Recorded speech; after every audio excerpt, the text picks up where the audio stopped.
Hey, Shalom. I want to start off by giving all praise, honor, and glory to Yahweh Shem Yahshai by Hashem HaKodash. Let me turn this off. Today I'm going to basically be speaking on having spiritual vision, spiritual eyes, seeing with that pineal gland, and spiritually moving and looking at things, not with the physical. You see things in the physical, but it's the spiritual things that really makes all of the difference. So John 16:4 says, "But these things have I told you, that when the time shall come, ye may remember that I told you of them. And these things I said not unto you at the beginning, because I was with you. But now I go my way to him that sent me, and none of you ask me, Whither goest thou? But because I have said these things unto you, sorrow hath filled your heart. Nevertheless, I tell you the truth, it is expedient for you that I go away. For if I go not away, the Comforter will not come unto you. But if I depart, I will send him unto you." So this is that spirit. You know what I'm saying? This is the spirit of Yahweh Shem Yahshai. And it gives us comfort in knowing that we have hope in him. That's why it's impossible for us to do the unthinkable. Like, could you imagine going out and ordering steak and lobster, or like eating crawfish or whatever? That spirit gives you comfort in things you used to take part in and you enjoyed. You know what I'm saying? It's things we don't do anymore. That spirit is guiding us from those things, and spiritual eyes have us understanding that that's not how we're supposed to maneuver. Okay? Romans 1:19, it says, because that which may be known of the Most High is manifest in them, for the Most High has shewed it unto them. For the invisible things of him from the creation of the world are clearly seen, being understood by the things that are made, even his eternal power of the Godhead. Okay? So that they are without excuse. So you fully understand and comprehend what's going on. Okay? So by you understanding these things, you're not going to make moves that goes against, contrary to the scriptures, you know what I'm saying? And how you believe and how the Lord wants you to move and is going to have you move.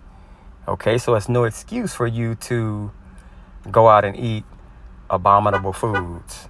Okay? It says, because that when they knew the Most High, they glorified him not as the Most High.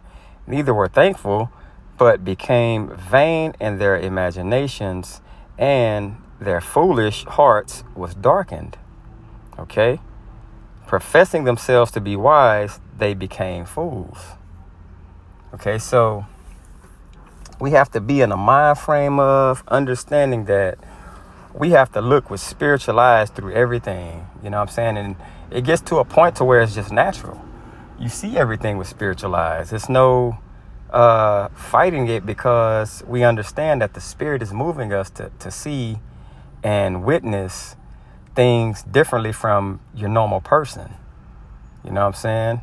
Because the normal person, they see lobster as a delicacy. They see crawfish, and it's like things that's pleasing to the flesh.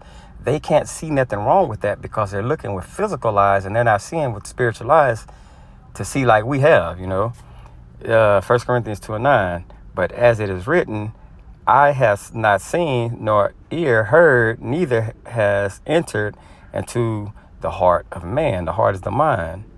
The things which God hath prepared for them that love him. And that loving is the keeping of the law, and just everything that goes with praising Yahweh Shem Yahushai. You know what I'm saying? Not in just word, but in deed as well. So once we do these things, it's going to be through the spirit. Okay? And every eye can't see it, or nor every ear hear it. Okay, because if everyone could, then everybody would be following the law, statutes, and commandments and calling on the true name of the Lord and doing X, Y, Z. Okay, but these things were given to the elect men. And it's just a natural thing for us to see with spiritual eyes and hear with those spiritual ears. Okay, and understand. 1 Corinthians 13:11. When I was a child, I spake as a child. I understood as a child. I thought as a child. But when I became a man, I put away childish things. For now we see through a glass darkly, but then face to face. Now I know in part, but then shall I know even as I also known. Okay, so once again, things are looked upon.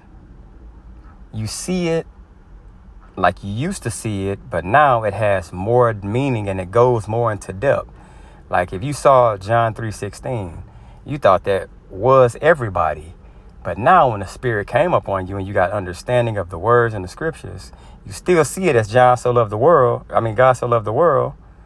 But it has the spiritual meaning to it.